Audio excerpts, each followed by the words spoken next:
যে হাসিনার নিয়োগ দেওয়া প্রেসিডেন্টের মুখ দিয়ে আমরা হাসিনাকে ফ্যাসিস্ট বলাতে পেরেছি, এটাই আমাদের বিজয়। দেরিতে হলেও জাতির ঘাট থেকে স্বৈরাচারের একটা কালো ছায়া সরে গেল, এই জন্য আমরা আল্লাহ তাআলার শুকরিয়া আদায় করি। আজকে বাংলাদেশের সদ্য সাবেক রাষ্ট্রপতি তিনি তার দায়িত্ব থেকে পদত্যাগ করেছেন। 23 সালের এপ্রিল মাসে তৎকালীন ফ্যাসিস্ট হাসিনা সরকার তাকে রাষ্ট্রপতি হিসেবে নিয়োগ দিয়েছিল।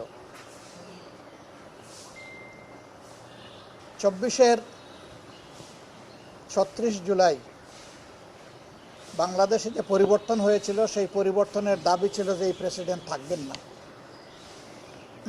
কারণ তিনি প্রেসিডেন্ট থাকা অবস্থায়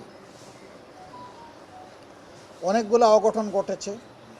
বিশেষ করে জুলাই রিভলিউশনে এতগুলো মানুষের জীবন গিয়েছে, কিন্তু রাষ্ট্রের সর্বোচ্চ অভিভাবক হিসাবে তিনি কোনো দায়িত্ব পালন করেন নাই।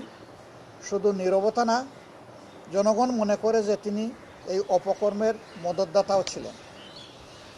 এই জন্য তখনই একটা দাবি উঠেছিল যে তাকে দায়িত্ব থেকে সরে যেতে হবে। এমনকি যুবকদের একটা অংশ তখন বঙ্গভবনের সামনে গিয়ে এই দাবি উত্থাপন করেছিল।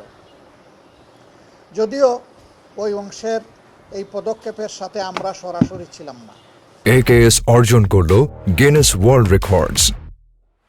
AKS রাষ্ট্রের সর্বোচ্চ মর্যাদার এই পজিশনে থেকে তিনি মিথ্যাচার করতে পারেন না। আমি বলেছিলাম যে তিনি এখন আর এই পদে থাকার নৈতিক অধিকার হারিয়েছেন। আমি বলেছিলাম তার জন্য উত্তম হবে নিজ থেকে সরে যাওয়া।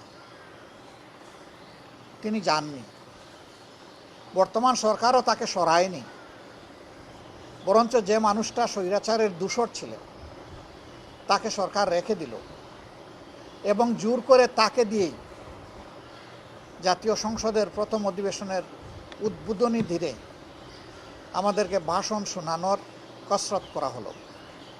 আমরা বিরোধী দল তার প্রতিবাদ করলাম। আমরা বললাম যে এমন কাউকে সংসদে ভাষণ দেওয়া ব্যবস্থা করা উচিত হবে না, যিনি স্বৈরাচারের দূষর ছিলেন, যিনি গণহত্যার সাক্ষী নন, সহযোগী ছিলেন। কিন্তু সরকারি দল তাই করল। আমরা সংসদ থেকে ওয়াকআউট করলাম। আমরা ওয়াকআউট করে বের হয়ে আসলাম। তারা শুনলেন। তারপরে এই সংসদে আমরা অবাক হয়ে দেখলাম যে 300 সদস্যের মধ্যে, অবশ্য 300 তখন ছিলেন না, 298 ছিলেন। 298 এর মধ্যে 5 জন মানুষও প্রেসিডেন্টকে ধন্যবাদ জানাননি তাদের বক্তব্যে, কারণ তিনি সেই ধন্যবাদ পাওয়ার উপযুক্ত না। সরকারি দল সন্তোষ প্রকাশ করল যে হাসিনার নিয়োগ দেওয়া প্রেসিডেন্টের মুখ দিয়ে আমরা হাসিনাকে ফ্যাসিস্ট বলাতে পেরেছি, এটাই আমাদের বিজয়। জনগণ এটা পছন্দ করেন। শেষ পর্যন্ত আজকে তিনি পদত্যাগ করলেন। ইতিমধ্যে জাতীয় সংসদের 2টি সেশন শেষ হলো, উদ্বোধনী সেশন এবং বাজেট সেশন। আগামী 20 সেপ্টেম্বর আবার আমরা আশা করছি জাতীয় সংসদের অধিবেশন শুরু হবে ইনশাআল্লাহ, 3য় অধিবেশন। দেরিতে হলেও জাতির ঘাট থেকে স্বৈরাচারের একটা কালো ছায়া সরে গেল, এই জন্য আমরা আল্লাহ তাআলার শুকরিয়া আদায় করি।